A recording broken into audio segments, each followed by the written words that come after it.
అసలు కేసీఆర్ సారు 10 ఏళ్ల పాలన చేసిన అప్పెంతో ఎరికేనారా నీకు? 7 లక్షల కోట్లు. మన 7 లక్షల కోట్లు 7 లక్షల కోట్లు అనకు అలకదా కూడా.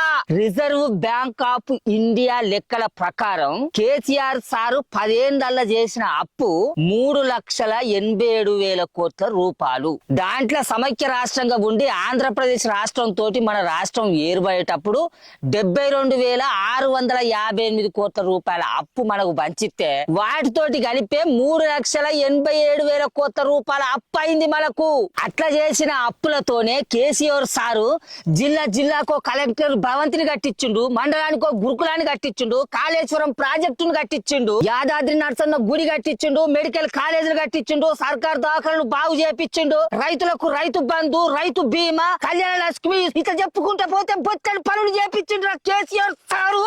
ఇప్పుడు మన నల్లమల పులిబిడ్డ రేవంతాల్ సార్ సర్కార్ కాడికి అద్దం. మన రేవంతాల్ సార్ సర్కారు గద్దెనెక్కి 2 సంవత్సరాల 2 నెలల 10 దినాలల్లా చేసిన అప్పెంతో ఎరికేనారా నీకు? నీకు తెలితే చెప్పరా, అదే నన్ను అడుగుతాను మళ్ళా. నేను చెప్పుడు కాదు గాని మన నల్లమల పులి రేవంతాల్ సారు అసెంబ్లీలోనే చెప్తాండు ఇను. 3,47,294 కోట్లు మేము అప్పు చేసినాం అధ్యక్ష.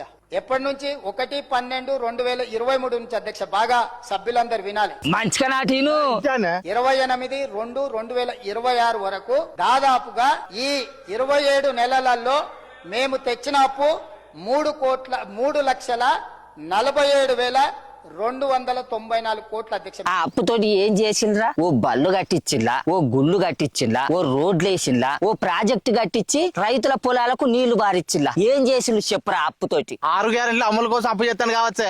గద్దెనెక్కిన 100 రోజులనే అమలు పడతా అన్న 6 గ్యారంటీలల్లా మీ రేవంతాల్ సారు మా ముసలోళ్లకు 4,000 రూపాయల పింఛన్లు ఇస్తాండా, నిరుద్యోగ భృతి ఇచ్చిండా, 2 లక్షల ఉద్యోగాలు వేసిండా, చదువుకునే ఆడపిల్లగాళ్లకు స్కూటీలు ఇస్తా అని ఇస్తాండా, పెళ్లి చేసుకునే ఆడపిల్లగాళ్లకు తులం బంగారం ఇస్తాండా, ప్రతి మండలానికి తెలంగాణ ఇంటర్నేషనల్ బళ్ళు కట్టిస్తానన్నాడు, కట్టించిండా? అసలు ఏం చేస్తాడని ఇన్ని లక్షల కోట్ల రూపాయల అప్పులు తీసుకొస్తాడ్రా. మన నల్లమల పులి ఇప్పుడు తీసుకొచ్చిన అప్పు ప్రకారం ఏడాదికి ఎన్ని లక్షల కోట్ల అప్పు అవుతుందో ఎరికేనారా? లెక్కలు రావే. సంవత్సరానికి 1,80,000 కోట్ల రూపాయల అప్పు అవుతుంది. 2 ఏళ్లనే గిన్ని కోట్ల రూపాయల అప్పు తీసుకొస్తే ఇంకా 3 ఏళ్ల పాలన ఉన్నది. అంటే ఈ లెక్కన ఇంకా ఎన్ని లక్షల కోట్ల రూపాయల అప్పు తీసుకొ